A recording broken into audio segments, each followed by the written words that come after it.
मी doctor cowrie, मी कावरे हॉस्पिटलमध्ये consultant orthopaedic surgeon आहे। आमच्या कावरे हॉस्पिटलमध्ये सर्व प्रकारचे ऑर्थोपेडिक ऑपरेशन होतात। दक्षिण सोलापूर तालुक्यातील राष्ट्रवादी काँग्रेसचे नेते बाळासाहेब बंडगर यांचा वाढदिवस नुकताच साजरा झाला। त्या कार्यक्रमाला राष्ट्रवादी काँग्रेसचे प्रदेश प्रवक्ते उमेश पाटील, काँग्रेसचे अध्यक्ष चेतन नरोटे, बाळासाहेब शेळके, रामप्पा चिवळशेट्टी यांच्यासह सोलापुरातील अनेक मान्यवर मोठ्या संख्येने उपस्थित होते। उमेश पाटील यांनी यावेळी भाषण केलं। त्यावेळी राजकारणावर भाष्य करताना राज्यात कोण कुठे सत्तेसाठी जाईल, भविष्यात काय होईल हे कधी सांगता येणार नाही। नुकत्याच झालेल्या विधानसभेच्या निवडणुकीनंतर त्यांनी हे भाष्य केलं। यावेळी उमेश पाटील नक्की काय म्हणाले ते पहा। काँग्रेस पक्ष हा दिल्लीतून चालतो, त्यांना काय माहित स्थानिक पातळीवरती कोण किती काम करतं, असं म्हणून चेतन नरोटे यांना राष्ट्रवादीची ऑफर दिली। तसेच पक्षनिष्ठेचंही कौतुक केलं। कुणाला वाटलं नव्हतं असं घडतंय। काँग्रेस पक्ष शिवसेनेचा मुख्यमंत्री करतोय, काँग्रेस पक्ष हिंदुत्ववादी पक्षाबरोबर आघाडी करतोय, काँग्रेस राष्ट्रवादी एका विचाराने असून वेगळी होऊन राष्ट्रवादी भाजपबरोबर जाऊन त्या ठिकाणी सरकारमध्ये सामील होते।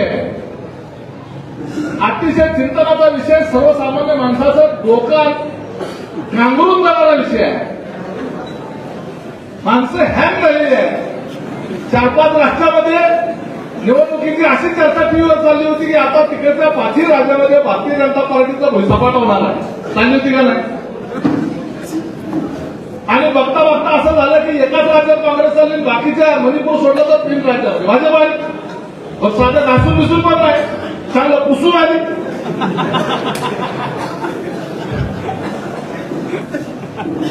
आता हे नेमकं जे घडतंय ते वास्तव आहे।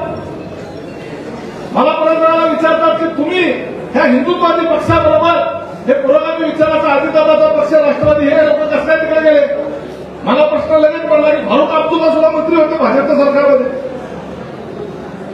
चेतन भाऊ, नाही लोकांचं थोडं प्रबोधन झालं पाहिजे म्हणून वाढदिवसाच्या निमित्तानं शेवटी राजकीयच कार्यक्रम आहे।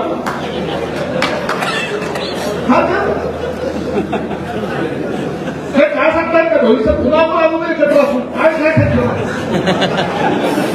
कदाचित उमेदवाराला तुम्हाला नाही तिकीट दिलं तर तुम्हाला आमच्याकडे घ्यावं,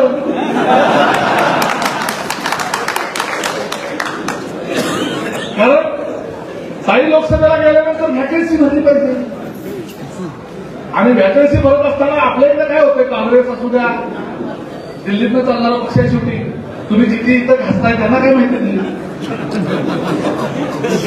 वरनं काय तर निरीक्षक प्रभावी नाव दिली त्याची काही गॅरंटी नाही। आणि त्यामुळं काम करणाऱ्याला समजी घेणारा अजितदादाचा पक्ष आहे, त्यामुळे आम्ही नक्की विचार करू शकतो।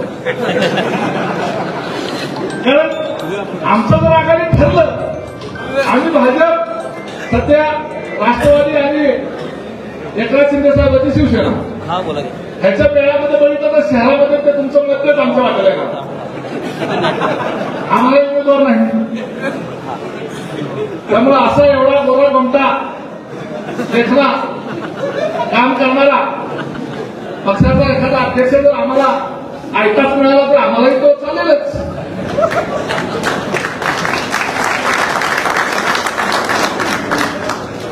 परंतु त्यांची शिंदे साहेबांवरची निष्ठा, ताईवरची निष्ठा ही वादातीत आहे, याच्याबद्दल वादच नाही।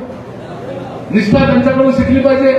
अत्यंत अडचणीत असलेला काँग्रेस पक्ष असताना सुद्धा त्या काळात त्या पक्षाचा झेंडा हातामध्ये घेऊन त्याच्याकरता संघर्ष करणारे आणि आपल्या नेत्याच्या पाठीशी होणारी माणसं।